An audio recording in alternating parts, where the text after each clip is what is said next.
What's up, tubers? Teal here, Simplistic Fishing. Back at you tonight with another lake breakdown. I'm still working on the Stillhouse Hollow offshore points, having some technical issues, but hopefully I'll be able to get those over to you guys soon. So in the meantime, I'm going to break down another lake. This time we're going to stay with the small lake because hopefully I can get back to Stillhouse. We're going to break down White Rock Lake tonight. That's right. We've had a lot of subscribers ask us about White Rock Lake, so now it's time. We're going to jump into this thing, see what it has to offer. It is right smack dab in the heart of Dallas. So I'm sure it's got quite a bit of pollution and other things, but hey, you might catch like a four-eyed fish here. You never know. Let's go break it down.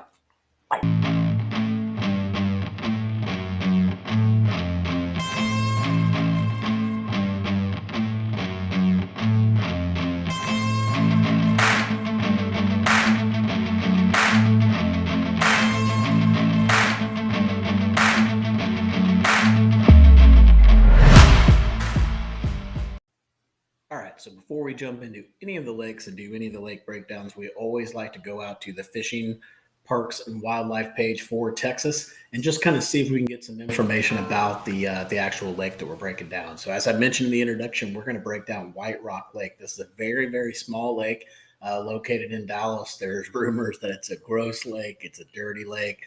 In fact, I wasn't even going to do a lake breakdown on this one because I didn't even think it was good bass fishing, but I've been told that the bass fishing is actually pretty decent there. So go ahead and break it down for you guys. Got the suggestions, so here we go. So first off, the location is in the city of Dallas on White Rock Creek, a tributary of the Trinity River. The maximum depth of this lake is actually pretty shallow. It's only 20 acres. It was impounded in, or 20 feet. It was impounded in 1910, and the acreage is only 1,000 acres, a little over 1,000 acres, so pretty small. The elevation pool elevation is 458. The fluctuation is 1 to 2 feet. You're going to see when we go through the breakdown on Google Earth that there wasn't really a lot of the water doesn't really move a lot that as far as being flooded or not being flooded. So clearly it's a little bit hard from a Google Earth standpoint to point some stuff out to you, but I still think we got some good stuff out there. Also, aquatic vegetation, sparse submerged vegetation with stands of bulrush and water willow in several areas around the lake. There's some riprap and stuff like that, some rocks, a few laydowns and things that you can look at. Predominant fish species, channel catfish, largemouth bass, white crappie. When we look at the lake records, go out here for a largemouth bass, it was actually an 8-pounder in 1996. So I haven't seen anything really recent coming in from this lake, at least on this site. And then just looking down here, angling opportunities, it says largemouth bass is excellent in this lake. Catfish being fair and crappie being excellent as well. I did see some stuff recently. I guess I don't know how recently it was, 6 months to a year or so, but don't eat anything out of this lake. So it's definitely just going to be one of those lakes you go and you fish and you catch and you release. Even if you're crappie fishing, don't eat them. Definitely not worth it. So that is about it for White Rock Lake. Let's switch over and let's look at this thing on Google Earth and see what we can find. All right, so before we jump into Google Earth and start talking to you about all the different waypoints, let's look over here on the left-hand side. This one's going to be a little bit harder because I can't scroll down for you guys to show you this. But if you look over here on the left-hand side, we've got it broken down by a couple different things. We've got channels. So these are going to be all the different creek channels that are coming in. You can see here we've got a couple of them. I think there's 3 or 4 to take a look at: creek channels, river channels. I guess there's no rivers here, but definitely creek channels there. And then we also have different types of covers. So that's going to be areas where it looked like there was some debris and stuff that I wanted you to check out or something look interesting.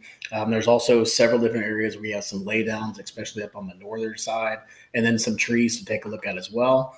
There were some offshore spots, not too many, but a handful of offshore spots. These were kind of tricky to find because when I went out to Navionics mobile app, basically it didn't tell me anything, so I couldn't see any contours. But iBoating app, like it always does, saved the day. It was able to show me some pretty good contours on this lake, so I'll share those with you guys as well. And then last but not least, we're going to get down into the ramps. So there's not too many ramps on this lake. There's like 4 of them, I think. So we've got those marked for you. And then also rocks. So there's some riprap and some rock along some of the bank lines. Definitely the areas, that are going to be where the fish are going to be attracted to. So I've got most of that stuff marked for you as well. So let's go ahead and move this over to the side. And what I'm going to do is I'm just going to zoom in here. And we're going to move our date back to 2013 of January. So January 2013. So get in here to go. I'm at December, January. Of course, it's not going to give you the what I want. So let's go right in here and we're going to get started. Now, normally what we do is we start right here at the dam and then we move our way up to the east side and just keep moving our way up until we circle all the way back down by the dam. So let's get a good image here. So kind of show you guys what's going on. The best image that I think I could find right here, and you'll see when I start moving this back, you're going to see this.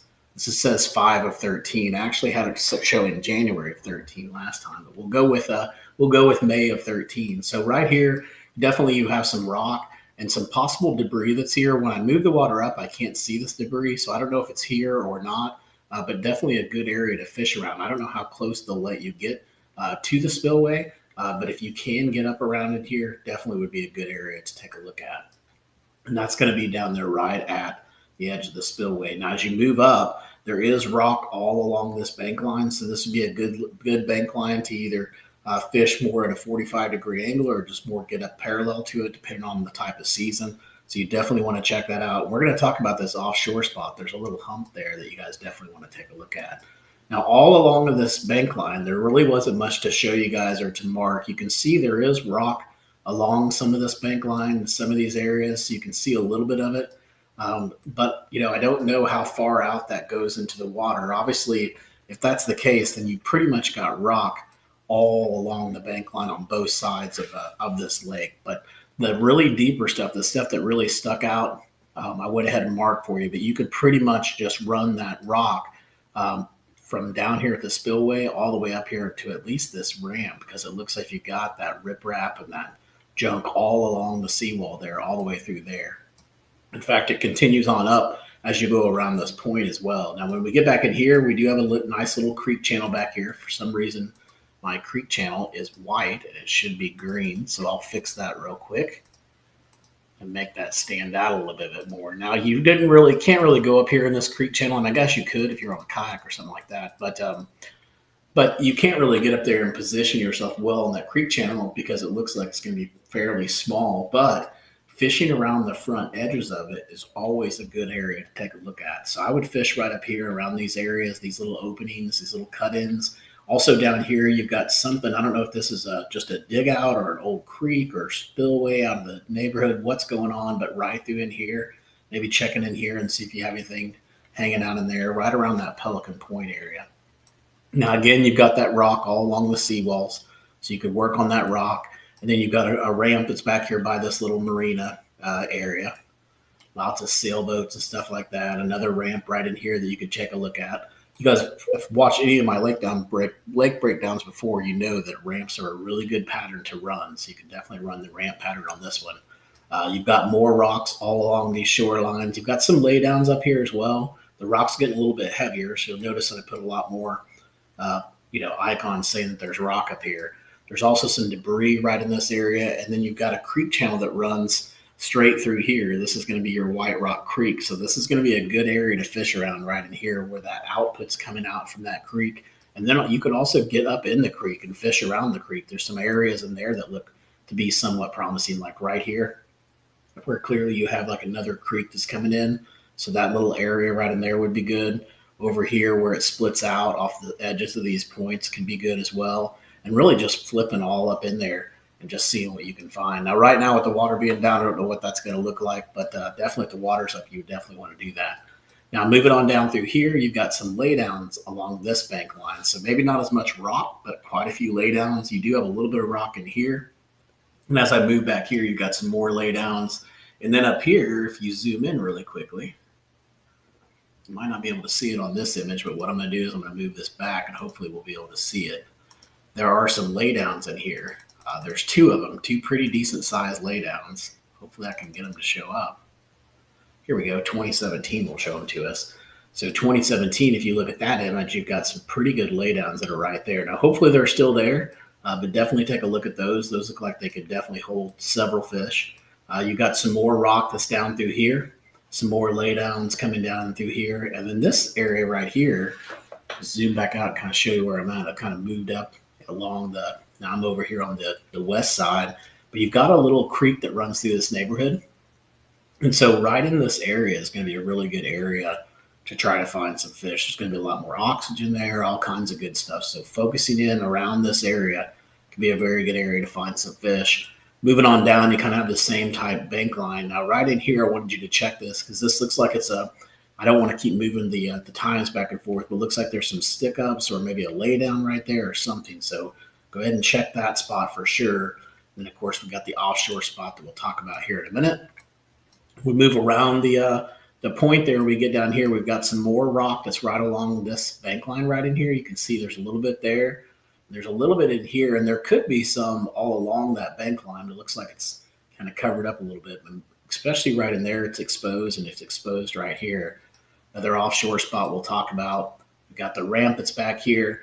And then again, nothing special about these, but these are just little creeks that are coming in. This is Williamson Branch.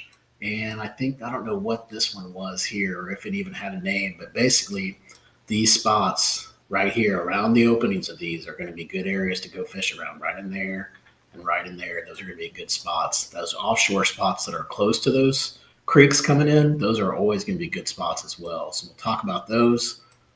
Didn't see too much going on back in here, and then now we're already back down to the dam. So again, pretty small lake, only about 1,000 acres. Let's switch over to iBoating. I want to show you guys what these offshore spots are and why I picked them.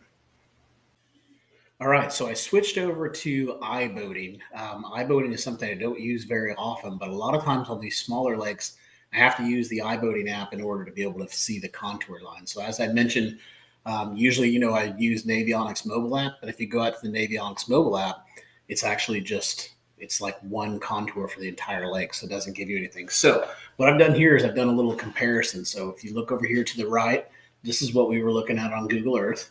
And then over here to the left is the iBoating app. So I just want to show you a couple different spots that I put on here. I think we've got I think it was like 7 total offshore spots to take a look on this lake. Obviously smaller lake, so not a lot to choose from. But let's go ahead and start over here. So if we look down here on the right-hand side, here's the dam. The first spot is right out there by that fishing pier. Well, that spot is actually right here. So if we look right here, there's a little hump or a little point that comes out. And then you have a pretty good break that comes off that point. So I'm thinking somewhere right around in this area is going to be a pretty good high percentage area to find. I don't think you could get to it from that fishing pier. It looks too far away to be able to cast to it, but definitely if you were on the boat, that would be a good area to go take a look at to see if you can find anything offshore in that area. Next spot, we're going to go on up. We're going to move up the shoreline up here.